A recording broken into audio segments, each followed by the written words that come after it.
एक दिन बच्चों ने पिकनिक जाने की बात कही।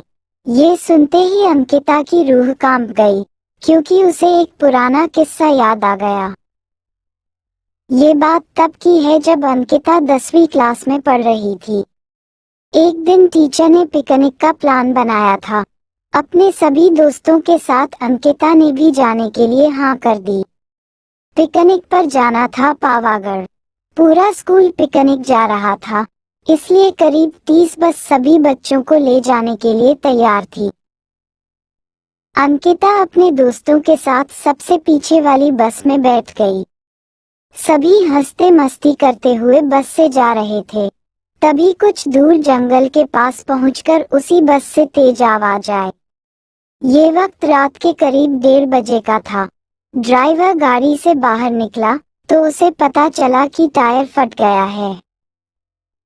ड्राइवर ने सबसे कहा कि बस का टायर बदलने में करीब 2 घंटे लगेंगे, आप सब नीचे उतर जाए, मैं इसे बदल देता हूँ। आप लोग पास के ढाबे में जा सकते हैं, वहाँ गर्म गर्म चाय पी लीजिए और मैं इस टायर को फटाफट बदलने की कोशिश करता हूँ। ड्राइवर की बात सुनकर सभी बस से उतर गए और पैदल चलते हुए पास के ढाबे में पहुँचे।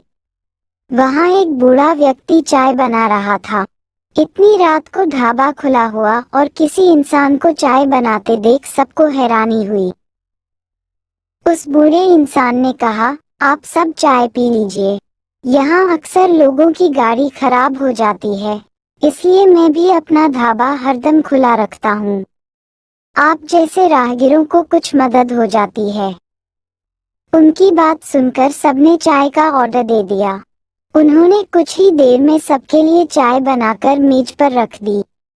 चाय पीते हुए अंकिता की आंखें एकदम ढाबे की छत की तरफ गई। वहां अंकिता ने एक औरत को सफेद रंग की साड़ी में खुले बाल लहराते हुए देखा। कुछ देर बाद वो जोर जोर से हंसने लगी। भले ही हंसने की आवाज किसी को सुनाई नहीं दे रही थी, लेकिन अंकिता ने उसे मुंह खोलकर हंसते हुए देखा था। ये सब देखकर अंकिता ने डर के मारे आंखें नीचे झुका लीं। कांपते हुए किसी तरह से अंकिता ने चाय दोबारा पीना शुरू ही किया थी कि उसी वक्त जोर जोर से किसी के चिल्लाने की आवाज जंगल की ओर से आई। ढाबे में बैठे हुए सभी बच्चे और टीचर उस आवाज को सुनकर डर गए। सबको डरा हुआ देखकर उस बूढ़े इंसान ने कहा कि मैं देखकर आता हूँ क्या हुआ है, आप लोग यहीं बैठे रहो। इतना कहकर वो आवाज की तरफ बढ़ गया। तभी एक लड़की को खून की उल्टी लगातार होने लगी। उसको देखकर सबकी हालत और खराब हो गई। उसी समय एक टीचर ने कहा कि तुम सब आग जलाओ और उसके बगल में बैठ जाओ। सबने मिलकर आग जलाई और गोल घेरा करके बैठ गए। टीचर ने सख्त लहजे में सबसे कह दिया कि अकेले कोई कहीं नहीं जाएगा। वैसे भी सब इतना डरे हुए थे कि अकेले कहीं जाने की हिम्मत हो नहीं रही थी। आग के पास बैठे बैठे 3 बज गए। तब कहीं जाकर वो बूढ़ा इंसान जंगल से लौट कर आया। उसने सबकी तरफ देखा और कहा कि उस चीख को सब भूल जाना, नहीं तो जीना मुश्किल हो जाएगा। इतना कहकर वो ढाबे के अंदर